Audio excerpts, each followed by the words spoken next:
tiens bon.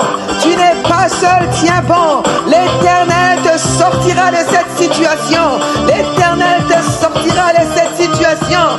Dans le nom de Jésus-Christ, crois que l'Éternel est ton bouclier. Il est ta gloire et il relève ta tête. Dans le nom puissant de Jésus. Alléluia.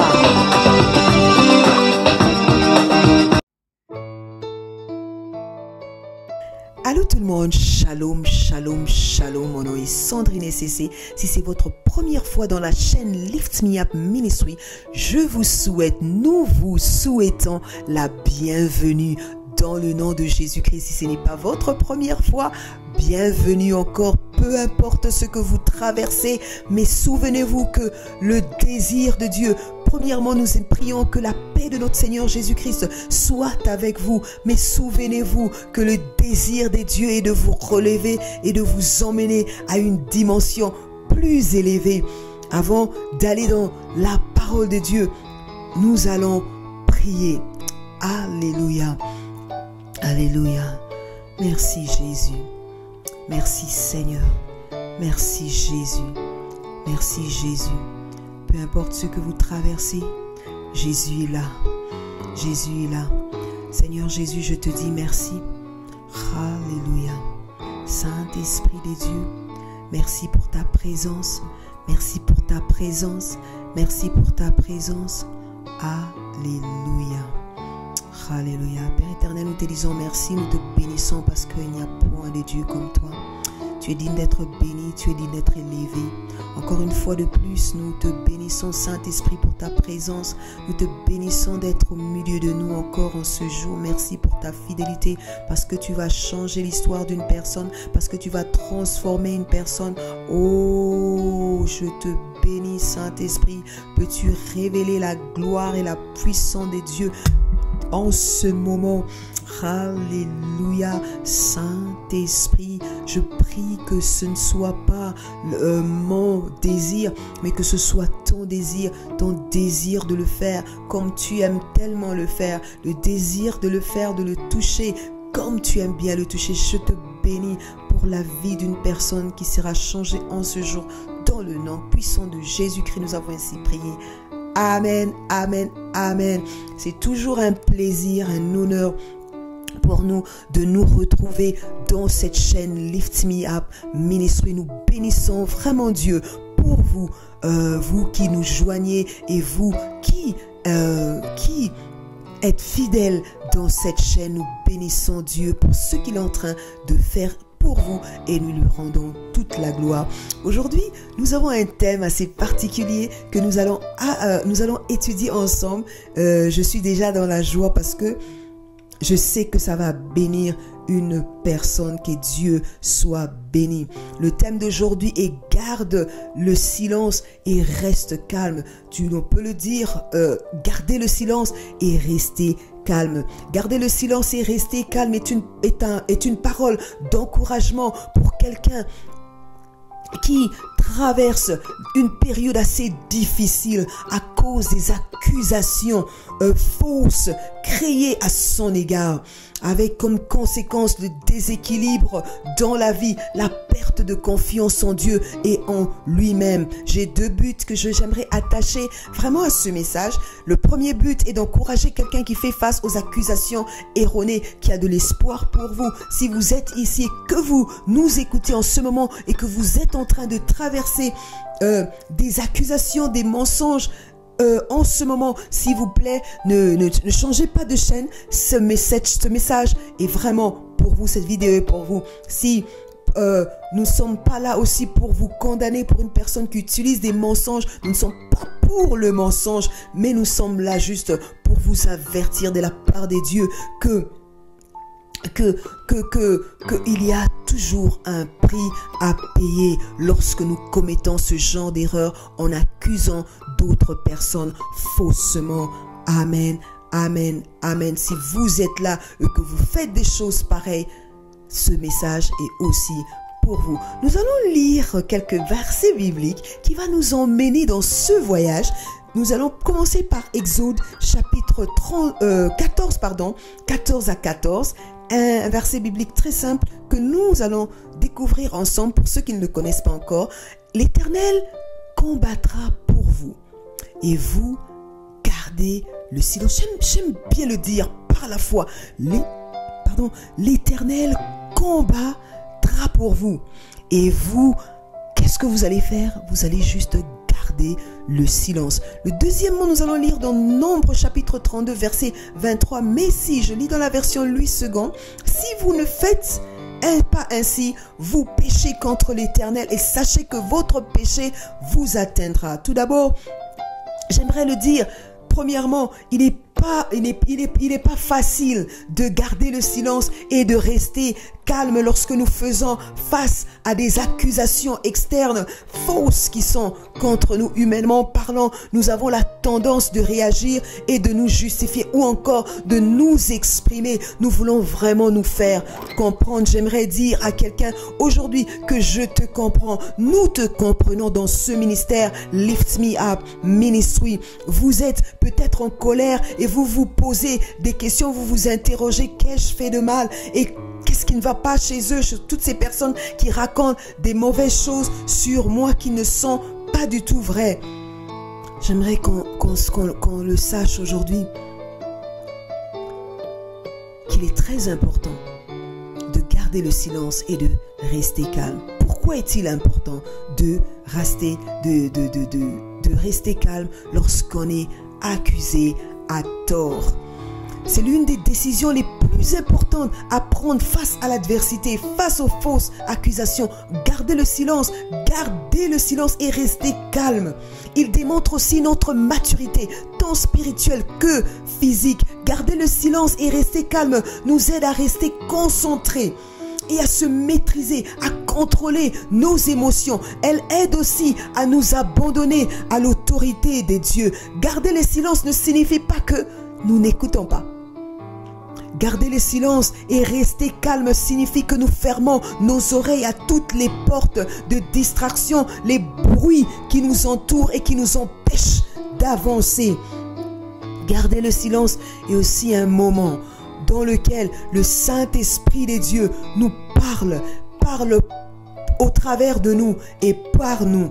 Lorsque nous sommes incapables de contrôler nos émotions ou les bruits extérieurs, la pression, les distractions que nous subissons, rappelons-nous ceci, l'ennemi gagne sur nous. Il est également facile pour nous, lorsque nous n'arrivons pas à nous contrôler, de perdre confiance en Dieu et la confiance en nous-mêmes. Il y a des moments dans la vie, il n'est vraiment pas nécessaire, mes amis, de nous justifier ou de vous justifier ou de vouloir faire comprendre au monde que ce n'est pas vrai, ce n'est pas ceci. Il y a des moments seulement qu'il faut juste garder le silence et laisser la main des dieux agir. Alléluia. Nous allons donner deux exemples de fausses accusations dont nous allons ensemble découvrir aujourd'hui. La première, c'est Joseph. Joseph. Je parlerai de Joseph et je parlerai de Jésus. Premièrement, Genèse chapitre 39, versets 7 à 2. Je veux résumer cela. Joseph a été accusé à tort. Pour nous qui connaissons l'histoire. Pour toi qui ne connais pas, tu peux aller lire dans 39 et tu peux encore relire. J'ai encore relu ça pour comprendre cette histoire encore vraiment. Joseph a été accusé à tort par la femme de son maître Potiphar. Pourquoi? Parce que la femme voulait que Joseph ait une relation avec elle. Elle a menti que Joseph voulait devenir son amant. Et par conséquence, son maître, apprenant cela, l'a mis en prison. Le deuxième exemple, ça sera l'exemple de Jésus-Christ lui-même. Jésus-Christ dans Matthieu chapitre 26, versets 59 à 60, nous lirons dans la version Louis II, les principaux sacrificateurs et tous les Sanhédrins cherchaient quelques faux témoignages contre Jésus, suffisants pour le faire mourir. Mais ils n'en trouvèrent point. Quoique plusieurs faux témoignages se furent présentés, enfin il vint d'eux qui dirent. Dans la vie, nous pouvons faire face à des fausses accusations lorsque les gens n'apprennent n'apprécient pas, ne nous apprécient pas ou n'apprécient pas ce que nous faisons. Ils veulent que nous faisions exactement ce qu'ils veulent, ce qui leur plaît, même au prix de la perte de notre dignité ou de notre foi en Dieu. Une fois que vous refusez d'être d'accord avec ce qu'ils veulent, ils commencent à créer des histoires pour faire croire aux autres que vous avez tort et que les gens vous détestent. J'aimerais vous poser une question. Avez-vous déjà expérimenté cela? Dans Genèse chapitre 39, la femme de Potiphar voulait avoir une relation avec Joseph. Et parce que ce jeune n'était pas d'accord, et la femme de Potiphar, son maître, avait inventé une histoire fausse pour que tout le monde croit. À cause de cela, Joseph s'est retrouvé en prison. Ma question aujourd'hui, as-tu déjà été emprisonné pour fausse accusation? As-tu déjà été isolé d'une fausse accusation à ton égard? Peu importe ce que vous sentez en ce moment, retenez une chose, Dieu défend votre cause. En Matthieu chapitre 26 versets 59 à 60, les principaux sacrificateurs et tous les Sanhédrins luttaient pour des faux témoignages, que les faux témoignages soient déposés contre Jésus-Christ pour enfin avoir une raison de le faire mourir. Lorsque les gens ne trouvent pas de reproches contre vous, ne trouvent aucune fausse accusation contre vous, ils vont commencer à créer des histoires tourmentées pour vous condamner et aussi emmener les autres à vous détester. Ma question aujourd'hui, avez-vous déjà expérimenté cela? Jésus nous donne l'exemple de l'attitude à adopter face aux fausses accusations, bien qu'il entendait toutes ces fausses accusations. La Bible dit que Jésus ne répondit rien aux fausses accusations. Jésus garda le silence. Dans Matthieu chapitre 26, 63, partie A, la Bible déclare Jésus garda le silence dans la version Louis II, Matthieu chapitre 27 verset 12. Mais la Bible dit encore, mais il répondit rien aux accusations. Ça, on parle toujours de Jésus. Matthieu chapitre 27, 13 à 14. Je veux lire dans le nom de Jésus. Alors Pilate lui dit, j'ai beaucoup apprécié ça. N'entends-tu pas de combien des choses il t'accuse?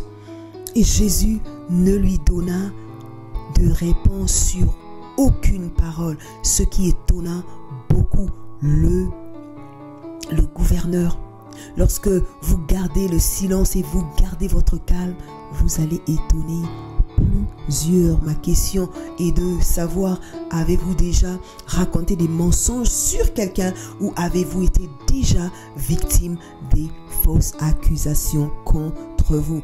Premièrement, j'aimerais que vous vous rappelez, que nous rappelons ces choses. On ne récolte que ce que l'on a sémé. Le mensonge est un péché. Les fausses accusations sont des péchés. Rien ne donne à une personne ou à un groupe de gens l'autorisation de détruire la vie d'une personne par des fausses accusations. Parfois, il faut savoir se mettre à la place de quelqu'un et comprendre si c'était à ma place, comment est-ce que je sentirais? Est-ce que ce qui nous manque aujourd'hui, c'est l'empathie, c'est se mettre réellement à la place de Dieu. Galates chapitre 6 verset 7, ne vous y trompez pas, on ne se moque pas de Dieu. Ce qu'un homme aura semé, il le moissonnera. On récolte toujours ce que l'on a semé. Nombre chapitre 32 verset 23b, sachez que votre péché vous atteindra. Tout ce que l'on fait de mal nous retrouvera. Soyons très très prudents. Dieu est un grand juge, il est un bon juge. Comme nous l'avons dit au début, ce message n'est pas un message de condamnation, mais un message d'encouragement pour une personne victime et aussi un message d'avertissement pour celui qui pratique des mensonges contre autrui. Jésus est là, il y a toujours une place pour la repentance si réellement vous ouvrez votre cœur à Jésus pour le changement et pour le pardon. Deuxièmement, souvenez-vous de ceci, que Dieu combat toujours pour l'innocent. Avez-vous déjà expérimenté des mensonges des autres, des fausses accusations contre vous dans votre vie? En d'autres termes, avez-vous déjà été accusé à tort tort et vous en souffrez jusqu'à présent. Laissez-moi vous dire quelque chose.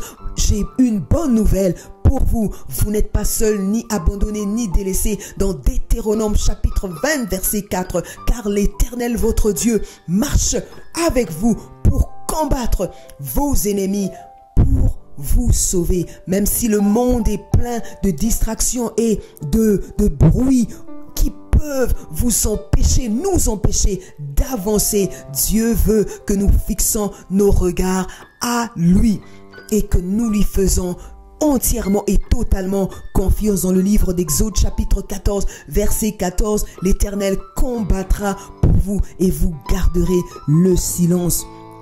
Nous allons prier. Alléluia. Nous allons prier, peu importe à ce à quoi vous avez été confrontés, peu importe à ce que vous ressentez en ce moment. Dieu entend et a entendu vos cris et votre prière. Dieu combat aussi pour vous. J'aimerais vous dire que Dieu combat pour vous. Retenez cela. Nous allons vraiment prier. Alléluia. Nous allons prier.